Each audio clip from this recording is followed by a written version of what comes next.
Asalaamu calaykum waraxmatullaahi tacaala wabarakaatu. Soo dhawaada saaxiibayaal. Ma isku aragtaa ilowsho iyo hilmaan badan? Mana ka cabanaysaa xusuustaada oo aad u yar, marba marka ka dambaysana sii yaraanaysa? Haddii ay sidaasi tahay, muuqaalkan waa kaagi, ayna la joogi la dhammaadka insha Allah. Dhammaanteen waxaan mararka qaar dareennaa xaalad xusuus yari ah, weliba marka ay hawshu inagu badan tahay.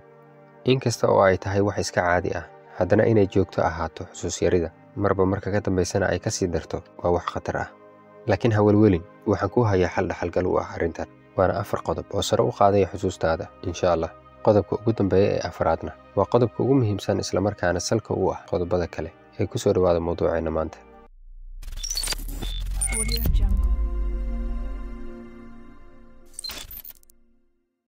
Soo dhawaada mar kale. Magacaygu waa Maxamed Cabdullaahi. Inta aanan u gudbin qodobada mawduuca, aan wax yar ka taabanno sida ay u shaqayso maskaxdeenna qaybta xusuusta.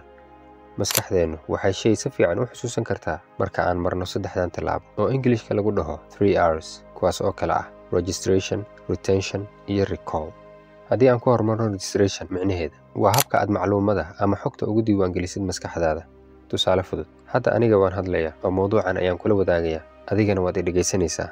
Waxa aad adiga samaynaysid waa inaad diiwaangelinaysid xogta ama macluumada aan kula wadaagayo.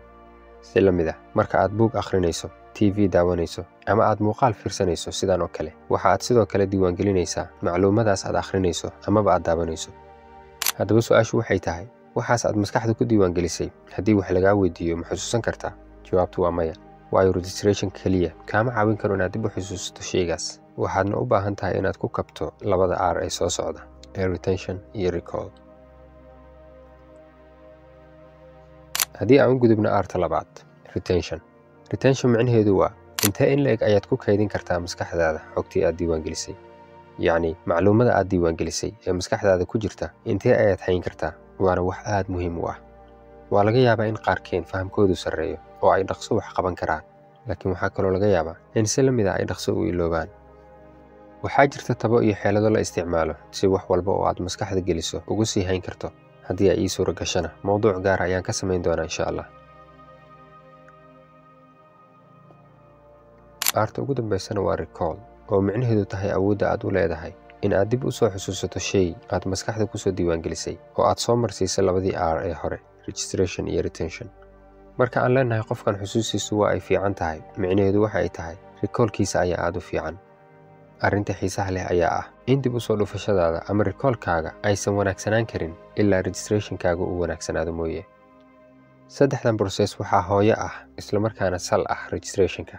Haddii registrationkaaga uusan fiicnayn, retentionkaaga iyo recallkaaga uma fiicnaan karaan. Haddaba registrationkaaga sideed u hagaajin kartaa isla markaana uga dhigi kartaa mid waxtar leh? Si fudud, waxa aad rabto inaadan iloobin isla markaana barato, waxaad siisaa 100% attentionkaaga. Yacni, diiradda saar buuggaas aad akhrinayso, xirfaddaas aad baranayso, ama luqaddaas aad rabto inaad khabiir ku noqoto. Si ay arrintan u dhacdana, iska ilaali wax walba oo kaa mashquulin kara hadafkaaga, waxaana ugu horreeya telefoonkaaga.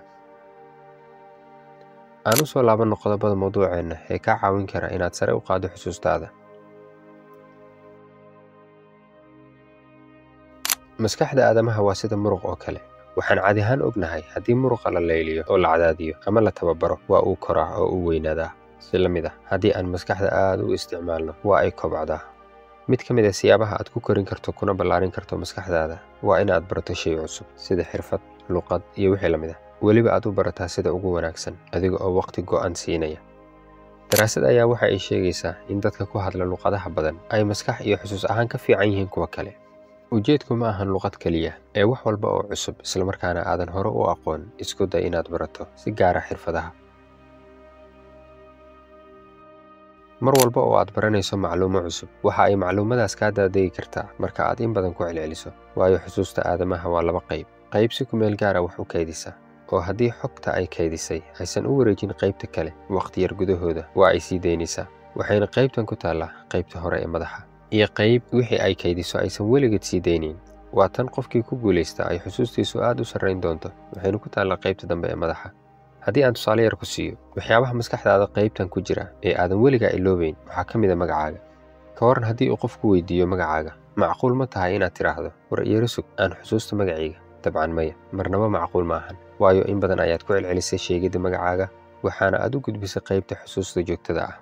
si la mid ah ka war marka aad salaada tukanayso suuradda faatixa adiga oo xusuusan miyaad akhrisaa ilaahay ha inoo naxariiste innaga oo adduun ka fikirayno ayaan akhrinaa inta badan yacni adiga oo aan ogeyn ayaad akhrisaa mana u baahnid inaad ka fikirto sababtuna waxay tahay in badan ayaad ku celcelisay marka haddii aad rabto inaad xusuusato wax walba oo muhiim kuu ah ku celceli ilaa aad ku kaydiso qaybtan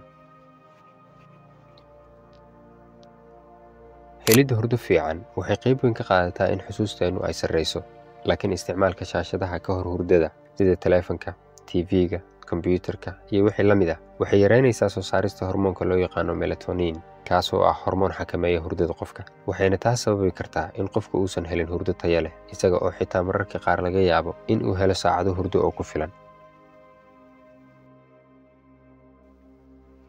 waxaa la isku raacay in hurdadu ay muhiim u tahay xusuusta qofka daraasad ayaa sheegaysa in maskaxdeennu ay diyaariso isla markaana ay xoojiso macluumadii ay kaydisay xilliga aan hurdno halkaas ayaadna ka dareemi kartaa muhiimadda ay hurdadu u leedahay xusuusta waxaa jira 3 qodob oo saameyn weyn ku leh in aad hesho hurdo tayo leh waana 3 qodob oo aan inta badan iska indhatirno qodobka koowaad waa qodobkii aan wax yar ka hor ka soo hadalnay ee ahaa in aad joojiso isticmaalka shaashadaha ugu yaraan 30 daqiiqo ka hor xilliga hurdada qodobka labaadna waa inaad hesho jadwal hurdo oo isku mid ah yacni inaad habeen walba saacad isku mid ah seexato subax walbana soo tooso saacad isku mid ah waayo sidaan soo sheegnay maskaxdu waxay soo daysaa hormoonka qaabilsan kontaroolka hurdada ee melatonin marka haddii hormoonkaas ay maskaxdu soo dayso aad siiso jadwal isku mid ah waxaa hubaala inaad helayso hurdo kugu filan caafimaadna leh run ahaantii qodobkan aad ayuu muhiim u yahay waxaanu hubaa inteena badan in aanan ku baraarugsanayn qodobka saddexaad ee ugu dambeeyana waa inaad yarayso ama aad joojiso isticmaalka kafeega sida aan ognahay kafeega waxaa ku jirta maadada kafeeyiinta